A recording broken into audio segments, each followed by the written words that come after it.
Alright guys, so good afternoon sa inyo lahat. So nandito tayo sa Bristol Motorcycle Imus. So bigyan natin ng mabilisang quick review itong ilalabas na Bristol Maxi 160. Ayan, so may dumating dito, dalawang unit. So wala na yung isang unit na lang yung inabutan natin. Okay, so may nakabili na nito. So wala pa naman yung may-ari, ikutan na muna natin. Okay.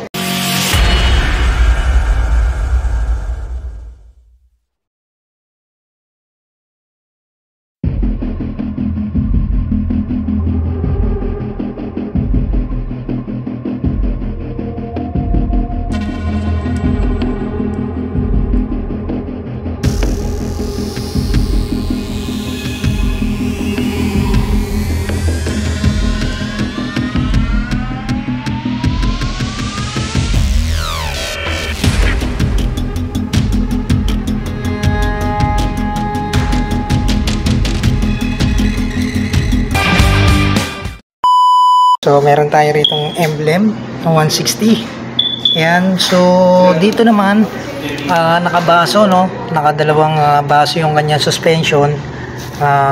Syempre naka ABS tayo rito at saka naka TCS. Okay, so ang size ng gulong natin dito sa ulihan, check nga natin, 130/70 by 13. 130/70 by 13. So 160cc. Then syempre naka-LED tayo rito. Ang ganda ng likuran niya. Parang X-Max talaga. Alright. So, yung napansin ko rito, ito yung kanyang tambucho. So, napakaganda ng tambucho nan. Parang hindi siyang alanganin sa itsura ng motor o sa laki ng motor. Okay, so naka-liquid cool tayo rito. Yan, bigyan ko kayo ng konting review lang dito kung ano yung nakikita natin, no? Kasi ilalabas na to eh. Ayan, so naka disc brake tayo dyan, na naka ABS, dual channel ABS, naka traction control. So may logo tayo rito ng Bristol. Ayan, so yung kanyang lever, adjustable brake lever tayo rito. Then dito yung kanyang idling stop, traction control, on and off. Ayan, so basic lang naman to. Meron tayong ilaw dito, nandito yung kanyang starter. Ayan, idling stop, TCS, sa ilaw, starter, then nakakilis tayo rito. Ito yung sa seat, tsaka sa fuel. Then dito yung kanyang mga button para sa option dito sa kanyang panel. Okay, so subukan niya natin. Wala pala, nakasarado. Wala na yung susi. Ito, open pa pala. Tingnan natin. Pakilaman natin. Wala yung susi. Okay. So yan. Check natin. So dito naka-LED tayo dyan. May daytime running light. Then yan, may windshield tayo na sobrang taas. Nandito yung kanyang turning signal. Okay. So dito ang size ng gulong natin dito is 110/70 by 13. Syempre naka-tubeless yan. Meron tayong nakalagay dyan na TCS, then matte black yung kanyang tapalodo, no? Ang ganda na ito kanina, pinailaw. So bibigyan ko kayo ng montage nito. Meron akong montage nito na may ilaw siya, nakailaw. Yan. Okay, so 138,800 ang presyo ng bagong unit na to ng Bristol Maxi yung datingan. Okay. So yun guys, alright guys, so i-check pa natin, no, kung ano pa yung mga possible na pwede natin makita sa motor na to. So meron pala itong backlight, yung kanyang mga button. Yan, very visible yan sa gabi. Then meron tayong fully digital TFT display dito. So dalawa yan, kung makikita nyo, napakaliwanag at napakaganda. So naka-keyless system tayo rito, no, at meron tayong napaka-forma na LED light dito na mayroon pang daytime running light na may design na parang X. Yan, so ang size ng gulong natin sa unahan, 110/70 by 13. Alright, so naka-tubeless yan. Then meron tayo sa likod na ang size naman is 130/70 by 13. So naka-tubeless din yan. Para naman sa kanyang taillight guys, so naka-LED tayo dyan. So napakaliwanag dyan at napaka-forma ng kanyang likuran. Then, meron tayo ritong emblem, yan, ng Maxi 160. Ivory white ang kulay ng scooter na to, no? So, meron tayong compartment dito na hindi naman ganong kalaki yan, pero sakto lang sa mga gamit nyo na pwede nyong ilagay dyan. Alright, then meron tayo ritong muffler, sporty muffler na napakaganda, no? So, meron tayong 137 kg at meron tayong C-type na 746 mm. So, para naman sa kanyang engine displacement, meron tayo 160cc, single cylinder, 4-stroke, 4-valve, at ito ay naka-liquid cool. So, para naman sa kanyang turning signal, yan kung makikita nyo, napaka-forma at napakaliwanag niyan. Okay guys, so, para naman sa kanyang upuan, yan, meron tayong napakalapad ng upuan na paniguradong di kayo mga ngalay sa mga long ride. Okay?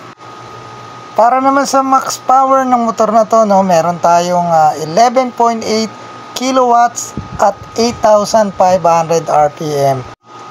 Para naman sa kanyang max torque, meron tayong 14.7 Newton meter at 6,500 RPM. So, meron nga pala tong 13 liters tank capacity. Alright?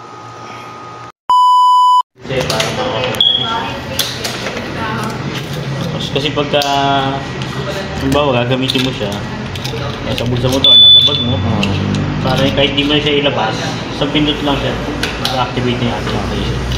Damo, pagka hindi nga siya naka-activate, wala yung ring light na yan, hindi yan mapipihit. Tapos mapihit mo lang siya using yung manual key natin. Then kapag ka naman sa sasiyan mo na tayo, lock naman i-bell natin, parang pabit na lang din.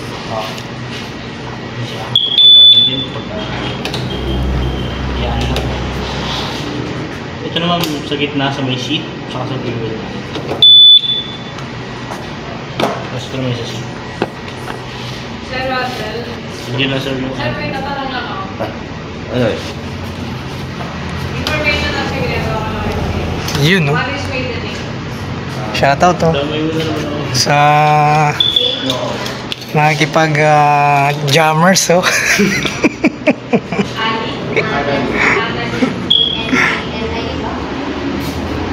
TCS, dual channel ABS.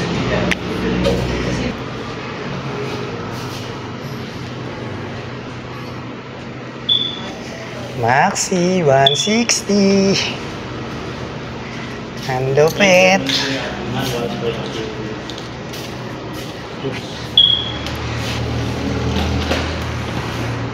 Tapos same packet meron tayo dito. So may right side. Tutulad yan sir, hindi sila pipindot. Tapos patay yung ating ignition, pero na-access natin yung pindutan. Hanggat maaari, iwan nandyan, baka mapagyan ng bata. Off lang dyan, so may off para hindi siya. Basta, aking isang click, bago pihit. Sa makikita mo sa bandang kaliwa, ito yung ating speedometer. Yung sa may bandang kanan naman, kilometers, saka yung ating sa gasolina. So yun siya, sa may trip meter, nandun na rin. Tapos ito naman yung para sa brightness natin. Okay.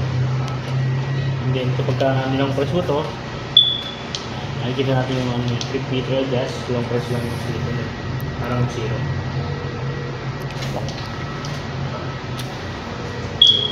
Nakareset na siya, yung oras niya nakaset na rin. RPM sa ilalim, traction control natin, isang pindot lang. ABS natin, naka-dual channel tayo. After 10 km speed, nag-engage yung ating yung ABS. check engine, wala pag nag-stop naman tayo. So yung sa mga scooter, pag nag-stand tayo, kasi naman, idle stop naman natin. Maka-indicate naman doon pag naka-on. Then, ito yung park light, para sa ito. Mamatay kasi yung ating park light. May para sa headlight sa dulo. May switch. Tingnan ko, Sir Mark. UV high view. Wala tayong hazard, sir. Tapos Passing passing light mo yung style. Sige light, sir. Hindi siya. Kita ko siya. Yun lang naman, sir. Yung aking pivot na dito sa kanan side ko na. Ito sa baba. Tapos sa baba. Battery. Ang battery natin. Sige. Signal mo, Sir Mark.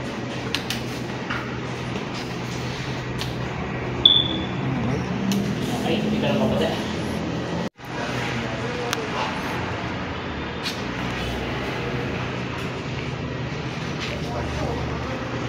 Ano height mo, Sir Mark? 5 5'3". 5'3". Lapat. Nakasagad yung upuan. Dito, sa gitna, medyo. Tipto ng konti. Konti lang. Pero okay na ang baba. Ayos.